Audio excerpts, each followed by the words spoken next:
America could be days away from a war with Iran. Right now, the United States is massing its largest air and naval forces in the Middle East since the 2003 invasion of Iraq. President Trump just issued a final ultimatum to Iran: make a deal in the next week or face a massive military strike. They must make a deal, or if that doesn't happen, I maybe can. But here's the part the mainstream news isn't telling you. Iran just refused the US proposal. Today, we are looking at the secret negotiations in Geneva and why the next 10 days could change the world forever. To understand why we are on the brink today, we have to look back at June 2025, a man the Pentagon called Operation Midnight Hammer. Last year, after intelligence revealed Iran was just days away from a nuclear breakout, the US and Israel launched a massive 12-day area campaign. They hit centrifuge halls, missile factories, and command centers. Midnight Hammer achieving total obliteration of the Iran nuclear potential capability, totally obliterated. For a moment, the world thought the supposed threat was over, but it wasn't. Since then, Iran hasn't just been licking its wounds, they have been digging deeper. Intelligence reports from February 2026 show that Tehran is building underground facilities at Pickaxe Mountain and Isfahan, sites so deep that they might be beyond the reach of conventional bunker busters. They aren't just building, they're hardening their program for a war they think is unavoidable. On their currency, the real, currently in a total free fall, the Iranian leadership is backed into a corner, making them more unpredictable than ever. That brings us to right now. This isn't just a standard patrol.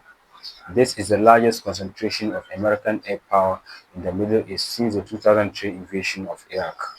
The USS Gerald Ford, the most advanced warship ever built, just entered the Mediterranean. That's 150 strike fighters and hundreds of Tomahawk missiles within the range of Tehran.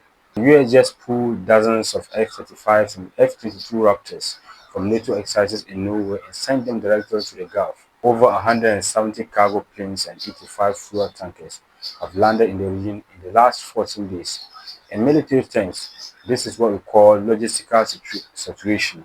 You don't move these many tankers and tankers of fuel unless you are planning to keep hundreds of jets in the air 24/7. The message from the White House is clear: diplomacy is preferred path, but the military option isn't just on the table, it's food up and on the runway. But Iran isn't just facing pressure from the West, they are facing uprising from within. In January 2026, Iran saw its deadliest periods of domestic unrest in decades. After the currency collapsed, millions took to the streets. The regime's response was unexpected. The US is betting that the Iranian regime is too weak internally to survive another round of airstrikes. But a US attack would actually do the opposite. It could force the Iranian people to rally behind the government to defend their government from foreign invader.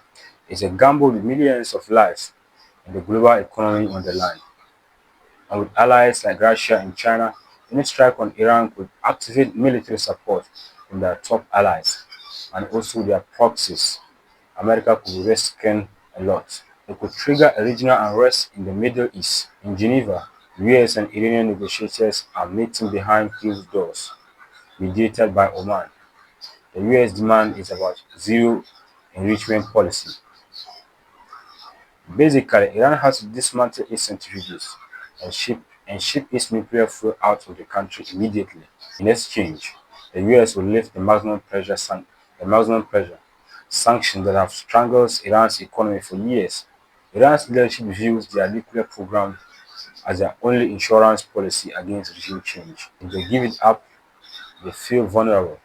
If they keep it, they face the full might of the US. As President Trump put it, the clock is ticking. It's a very short clock.